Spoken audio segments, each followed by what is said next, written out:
Hello students, welcome back. Today we'll start with our next chapter, that is Marco Polo. About the chapter, हम इस chapter में क्या पढ़ेंगे? Read the lesson about a young man who wrote about many countries in those times when people did not know more about the earth. तो इस chapter में हम एक young man के बारे में पढ़ेंगे जिन्होंने कई सारे देशों के बारे में उस समय लिखा जिस समय लोगों को अर्थ के बारे में भी ज्यादा कुछ नहीं पता था. In 1260, two brothers and Bantian merchants, Niccolo and Maffalo Polo, traveled east from Europe. In 1265, they arrived at Kaifeng, the capital of Kublai Khan, also known as the Great Khan, the Great Mongol Emperor. तो 1260 में दो भाई जो कि बेटियन merchants भी थे, Niccolo and मफेलो polo, Europe से ईस्ट की तरफ ट्रैवल करते हैं. 1265 में 1265 में वो लोग कैफेंग पहुंचते हैं जो कि कुबलई खान की राजधानी थी. कुबलई खान को ग्रेट खान के नाम से भी जाना जाता था, जो मंगोल के एम्परर थे, राजा थे, शासक. In 1269, the brothers returned to Europe with a request from the Great Khan to the Pope for sending 100 missionaries to the Mongol Empire, supposedly to help convert the Mongols to Christianity. 1269 में वो दोनों भाई Europe वापस आए great Khan की एक request के साथ to the pope. Great Khan की एक रिक्वेस्ट थी पोप के लिए. पोप कौन, जो कि क्रिश्चियनिटी में काफी बड़ा ओहदा मानते हैं. ठीक है, तो उनके लिए एक रिक्वेस्ट थी. ग्रेट खान ने उनसे रिक्वेस्ट करी थी कि वो 100 मिशनरीज को मंगोल एम्पायर भेजे ताकि वहां पर लोगों को, मंगोल के लोगों को क्रिश्चियनिटी में कन्वर्ट किया जा सके. The Khan's message was ultimately relayed to the Pope, but he did not send the requested missionaries. तो खान की ये रिक्वेस्ट पोप तक तुरंत ही भेजी गई थी, लेकिन पोप ने वहां पर अपने मिशनरीज को नहीं भेजा और उनकी रिक्वेस्ट नहीं मानी. Upon arriving in Venice, Niccolo discovered that his wife had died, leaving the care of his son Marco Polo, born in 1254 and now 15 years old, in his hands. In 1271, the two brothers and Marco began to track eastward, and in 1275 met the Great Khan. तो जब Niccolo Venice पहुंचे तो उन्हें पता चला कि उनकी wife की डेथ हो गई है और उनका बेटा मार्को पोलो, जिसका जन्म 1254 में हुआ था और अब 15 साल का है, उनकी सारी जिम्मेदारी निकोलो के ऊपर है. 1271 में दोनों भाई और मार्को दोबारा से अपना ट्रैक शुरू करते हैं ईस्ट की तरफ और 1275 में वो ग्रेट खान से मिलते हैं. Khan liked the youthful Marco and conscripted him into service for the empire. Marco served in several high-level government positions, including as ambassador and as the governor of the city of Yangzhou. तो खान को वो youthful Marco, ठीक है, खान को Marco बहुत पसंद आया और उन्होंने उसे मनाने की कोशिश करी कि वो उनके ही राज्य में रहकर उनके लिए काम करे. तो मार्को पोलो वहां पे कई हाई लेवल गवर्नमेंट पोजीशंस पर काम करते हैं, जिसमें बीइंग एन एम्बेसडर भी उन्होंने काम किया था. इसी के साथ सिटी के गवर्नर के रूप में भी उन्होंने काम किया था. कहाँ के गवर्नर थे वो? यांगजो के. While the Great Khan enjoyed having the Polos as his subjects and diplomats, he eventually consented them to leave the empire as long as they would escort a princess who was scheduled to wed a Persian king. हालांकि great Khan को अच्छा लगता था कि पोलोज उनके साथ ही रहते हैं और वो उनके काफी अच्छे लोग हैं और डिप्लोमेट्स हैं, लेकिन उन्होंने उनको जाने की परमिशन भी दी कि वो उनके राज्य से जा सकते हैं, एक कंडीशन पर कि वो उनकी प्रिंसेस को, उनकी राजकुमारी को पर्शियन किंग के पास तक लेकर जाएंगे जिनके साथ उनकी शादी फिक्स हुई थी। The three Polos left the empire in 1292 with the princes and a fleet of 14 large boats and 600 other passengers from the port in southern China. तो वो तीनों पोलोस, मार्को पोलो और बाकी के दो भाई जो थे, वो 1292 में प्रिंसेस के साथ रवाना होते हैं विद 14 लार्ज बोट्स। उनके पास 14 बड़ी बड़ी नाव थी और 600 और भी पैसेंजर्स थे जो साउथर्न चाइना से रवाना हुए। The Armada sailed to Indonesia, to Sri Lanka and India, and on its final destination at the Strait of Hormuz, the Persian Gulf. तो उनकी जो शिप थी, जो नाव थी अरिमाडा, वो इंडोनेशिया से श्रीलंका फिर इंडिया गई और इसी के साथ अपनी फाइनल डेस्टिनेशन पर पहुंच गई। कहाँ? स्ट्रेट ऑफ हॉर्मुज, जो कि पर्शियन गल्फ था। Supposedly, only 18 people survived from the original 60, including the princess, who could not wed her intended fiancé because he had died, so she married his son instead.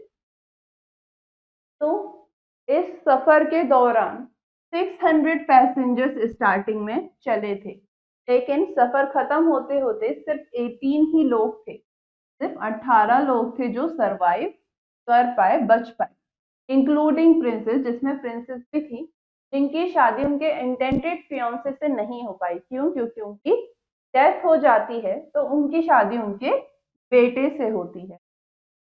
The three Polos returned to Venice and Marco joined the army to fight against the city-state of Genoa. तो तीनों पोलोस वापस अपने शहर Venice पहुंचते हैं, जहां पर Marco बाद में आर्मी ज्वाइन कर लेता है जेनोवा के सिटी स्टेट के अगेंस्ट लड़ने के लिए।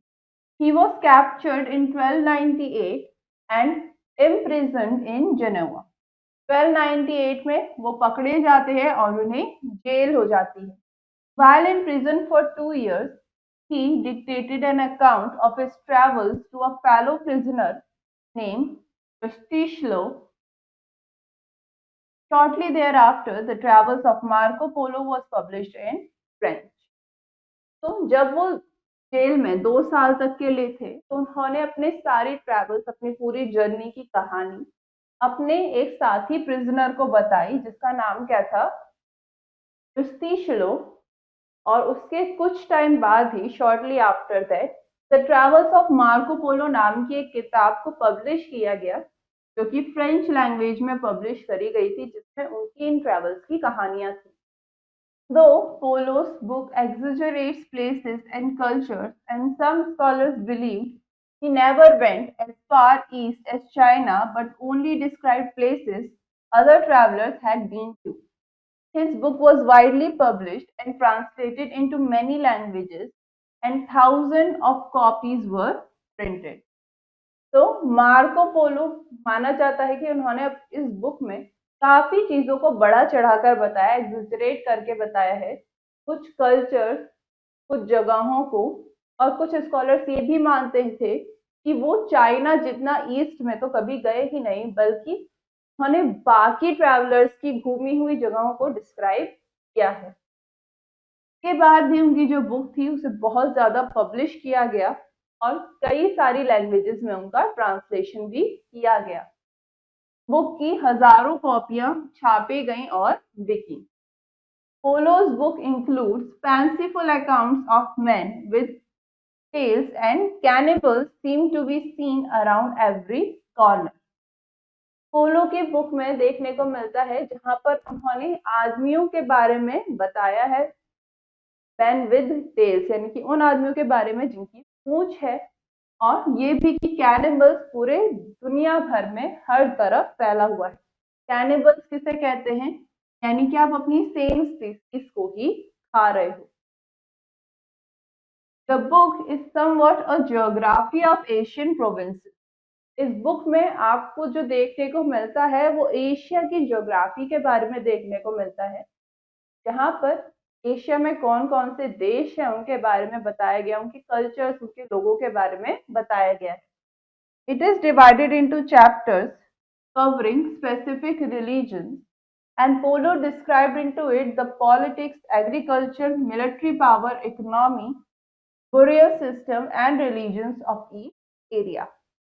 तो इस बुक को चैप्टर्स में डिवाइड किया गया है, जिसमें अलग अलग चैप्टर्स है related to specific reason,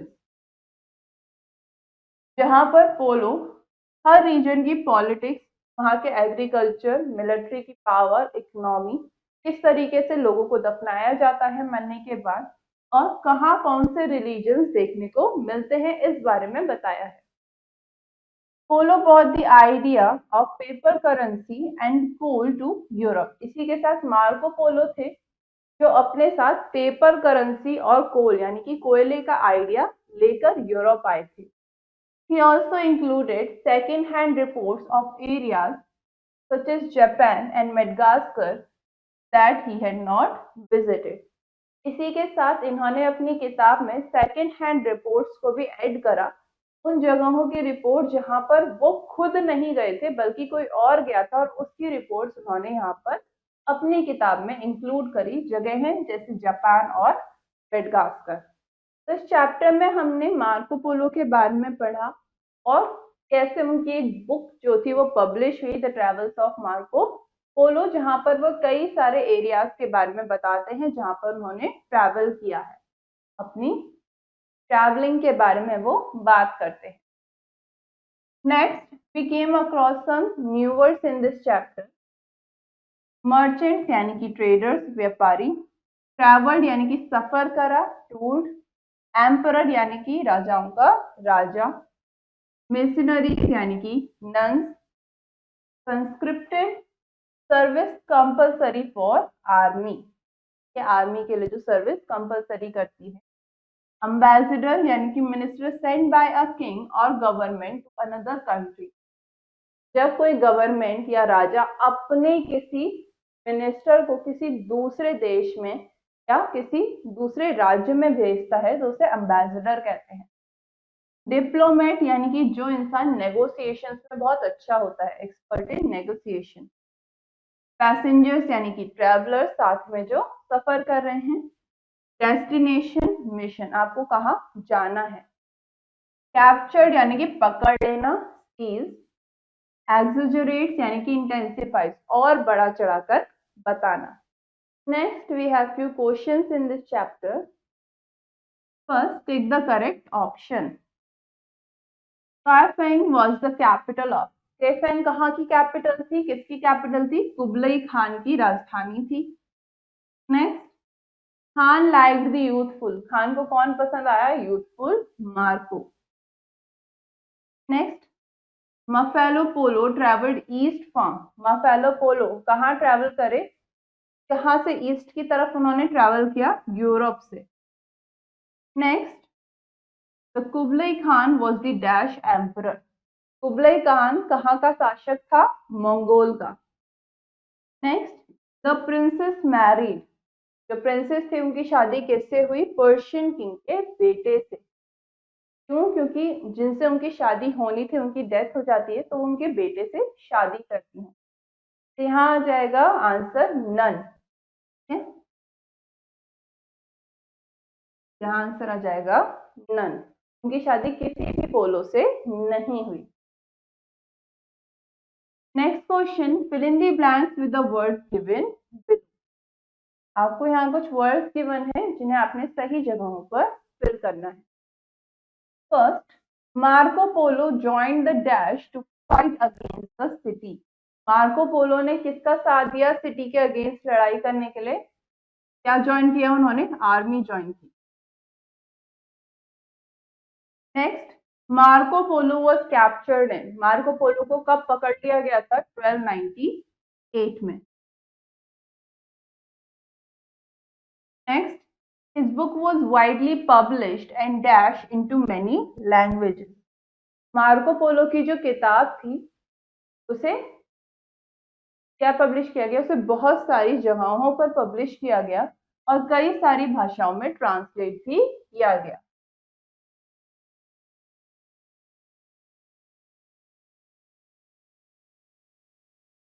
next, his book includes dash accounts of men with tails and cannibals.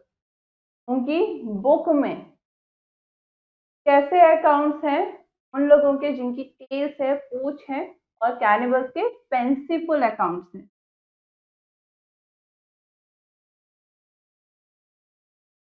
Next, Polo brought the ideas of paper dash. Polo अपने साथ किसका आइडिया लेकर आए थे जब वो यूरोप आए, तो वो अपने साथ किस किस के आइडियाज लेके आए, पेपर करेंसी और कोल के। तो आंसर क्या आ जाएगा, पेपर करेंसी।